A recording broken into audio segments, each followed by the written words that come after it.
Hello everyone and welcome to iLand Technology's presentation on troubleshooting VPN connections. Here in the middle of a pandemic, many people are required to work from home and they need a reliable connection to the office to do that. In most cases, a VPN connection is the way to go in order to provide a secure data path. In this webinar, I'll go through some common issues that can be encountered with VPNs and how to diagnose and solve them. My name's Darren and I'm the Queensland Sales Rep at Draytech Australia and New Zealand. In the previous webinar titled 10 Common VPN Mistakes, we covered some tips which I hope were helpful. In today's webinar, I'll be expanding on that and go through some troubleshooting tips to help you with some common VPN issues that you might come across. We'll start with dial-in VPN connections, which is what most people who work from home will be using to access the office network. After that, we'll look at troubleshooting LAN-to-LAN VPN connections, which are the way to go if you need to connect several devices at once to another network. If you have any questions during the video, please comment in the chat box on the right side of the screen and stick around at the end for a 5-minute Q&A session. Don't forget you can pause the video or skip back any time if you'd like a longer look at anything or to hear it again. If you're watching this after the live premiere, please comment below or send an email to sales@draytech.com.au. So, beginning with dial-in VPN connections. In our previous webinar, 10 Common VPN Mistakes, for dial-in VPNs we looked at trying to connect to an invalid IP address, unable to reopen SmartVPN after initial connection, SSL VPN username and password error, and unable to add dial-in user profiles to the VIGA 3900 and 2960. Let's expand on some of those and also look at ways to troubleshoot some other issues that may come up. The first issue we'll look at is how to avoid IPsec VPN dial-up failure. When working from home using an IPsec VPN connection from your computer to the company router, you may experience the IPsec VPN tunnel failing to come up. This can occur if the company router has multiple incoming WAN connections which are configured for load balance mode. IPsec VPN creation starts from UDP port 500 and will move up to UDP port 4500. Since 2 ports or sessions are used, the gateway router might regard the VPN connection as a different NAT session and try to auto load balance. This can result in 2 UDP connections coming in through different WAN ports, resulting in VPN connection failure. The solution here is to disable the auto load balance feature for LAN IPsec traffic. In the latest firmware, Draytech VIGA routers support disabling auto load balance for specific traffic via the Advanced button in the WAN General Setup page.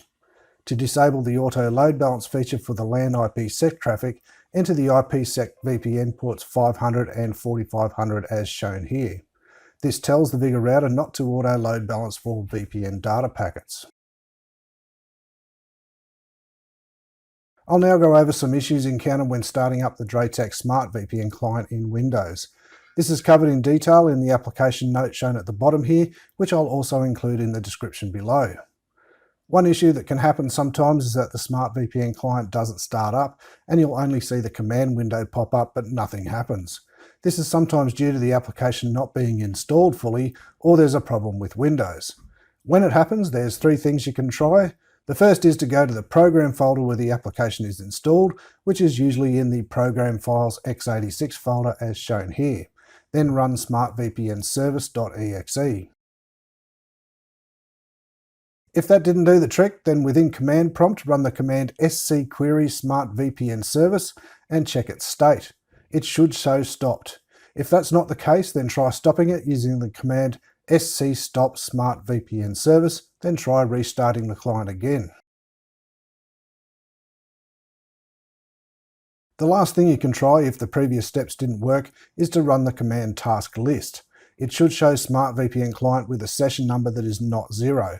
If it is 0, then run the task kill command with the parameters here to terminate this task and then try running Smart VPN client again. If all else fails, try uninstalling Smart VPN client, reboot the device and then reinstall it. Also ensure you have the latest version of Smart VPN client as it includes improvements as well as bug fixes.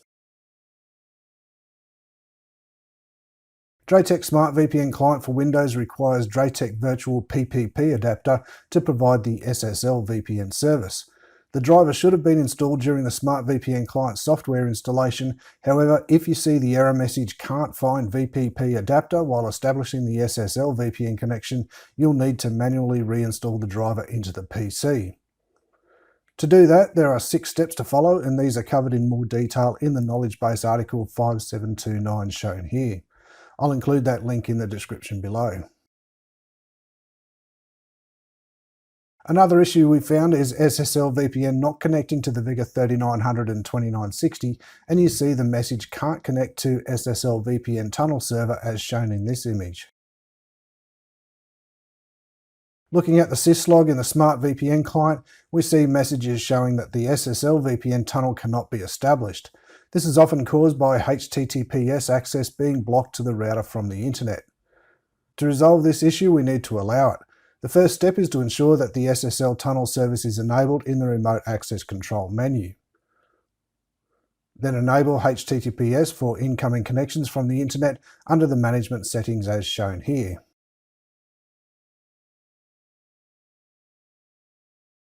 The final one we'll look at for dial-in VPN connections is when the connection cannot be established even though the user profile looks okay. In later firmware versions, the VPN services are disabled by default as a security measure in the router, so when you set up a VPN profile for a user, you need to check that you have enabled the required VPN service. Otherwise, the incoming VPN connection will be rejected. Now that we've looked at some troubleshooting tips for dial-in VPN connections, let's now look at troubleshooting LAN-to-LAN VPN connections. In our previous webinar, 10 common VPN mistakes, some topics we looked at relevant to LAN-to-LAN VPNs were using common pre-shared keys, public IP address not available, VPN tunnel limit based on router model, and VPN timeout values. Let's now take a closer look at some of those and also some other problems that sometimes come up. So first, let's look at the causes of unstable VPN connections. This is where the connections are dropping for some reason. An unstable WAN connection is the most common culprit. If the WAN drops out, so will the VPN. To check if this is the cause, go to the online status page of both VPN routers and have a look at the uptime of the WAN interfaces to see if this is the problem. If it is, you'll need to talk to your ISP to see about getting it fixed. Another possibility is the idle timeout setting. For LAN-to-LAN profiles, the idle timeout is set to 300 seconds by default. This means the router will disconnect the VPN connection if it did not detect any traffic for 300 seconds, which is 5 minutes. For dial-out profiles, you can make this setting to be always on. This way the router will not drop the connection if there's no VPN traffic flowing. Note that selecting always on will change the idle timeout to -1 seconds automatically. For the VPN server, that is dial-in, the always on checkbox isn't an option. Instead, we set the idle timeout to 0 seconds. That way the router will not drop the connection if it cannot see incoming VPN traffic. Another setting to look at is ping to keep alive. This option uses ping to detect if the IPsec connection is responding. This will cause the VPN connection to be dropped every 60 seconds if the target IP address doesn't respond. Since most VIGA routers now support dead peer detection, that is DPD, to detect the IPsec connection, it's recommended not to enable this option. So untick it if you do have it enabled and see how it goes. If you notice the IPsec VPN tunnel keeps disconnecting at regular intervals, such as every hour, then the cause could be due to an IPsec rekey failure. This is usually caused by a mismatched key lifetime setting on both VPN routers, so make sure those match on both routers connected by the VPN tunnel. If the disconnection still occurs at the key renew time, then try using a shorter lifetime setting and see if this helps. If the disconnection still occurs, it's recommended to capture the VPN syslog and contact Draytech support for further assistance.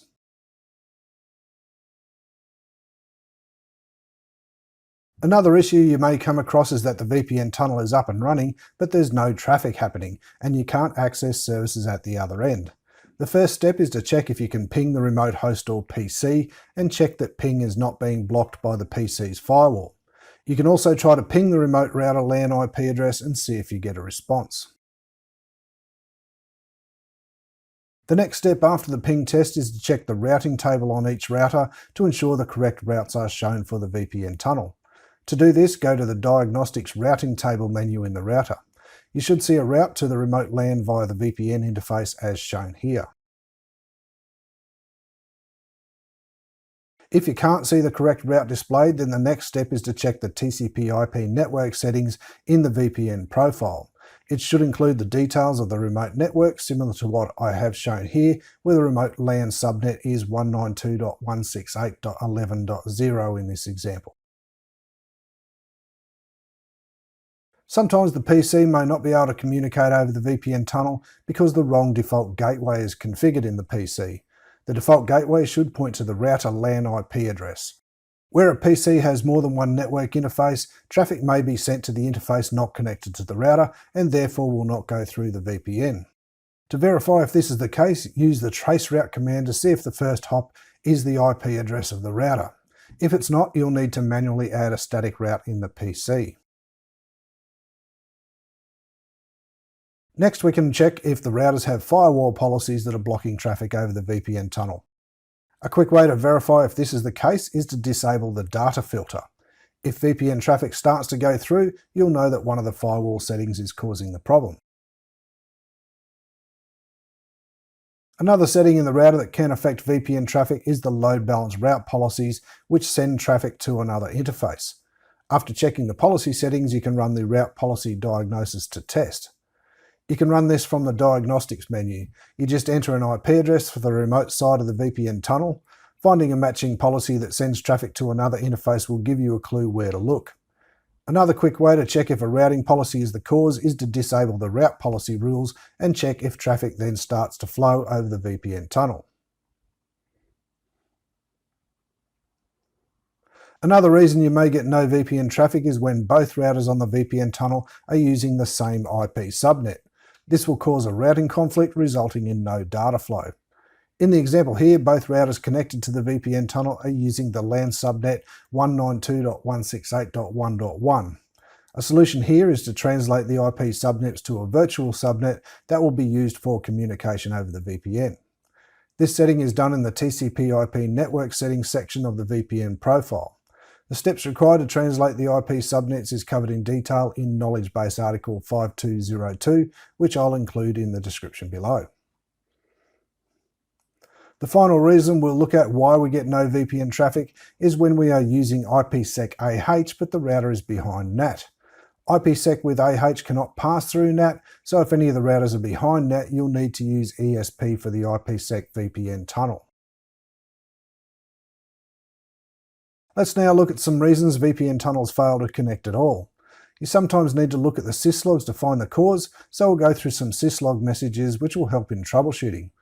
The first one we have here is the message only Vigor XXX but no Vigor XXX.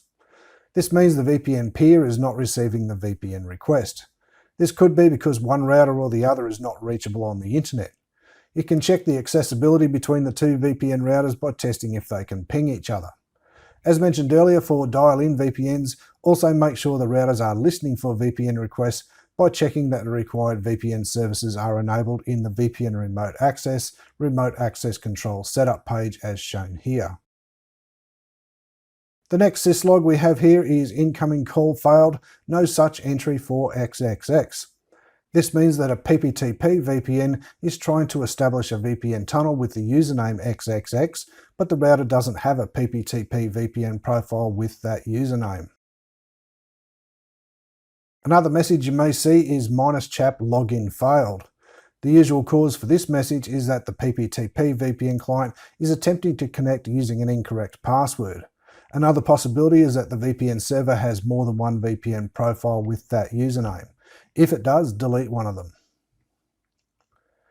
Another one is only ISA KMP _next KE, but no ISA KMP _next ID. This means that the IPsec VPN client is attempting to connect using a mismatched pre-shared key.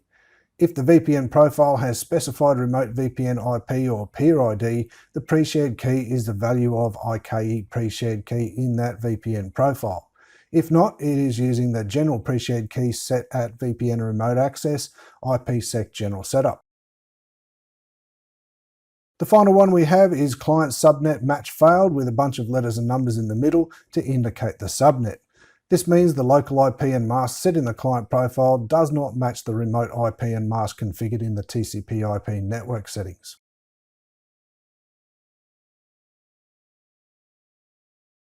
So to summarise, today we looked at some tips to troubleshoot both dial-in and LAN-to-LAN VPN connectivity issues. For dial-in VPN connections, we looked at how to avoid IPsec VPN dial-up failure, smart VPN startup issues, and when dial-up VPN connection cannot be established. For LAN-to-LAN VPN connections, we looked at the topics unstable VPN, VPN is up but no traffic, and finally we looked at analysing syslogs to troubleshoot VPN tunnels failing to connect. I hope this has provided you with enough information to troubleshoot most VPN connectivity issues. Okay, that's it for me, but please stay tuned. Our technical team will be answering questions in the live chat on the right of your screen for the next 5 minutes. For more information about Draitec products, please check out our website at www.draitec.com.au or send us an email to sales@draitec.com.au or give us a call on 02 9838 8899. Please like and subscribe below, and if you'd like a notification anytime we put up a new video, please give the bell a click too. Thanks and bye for now.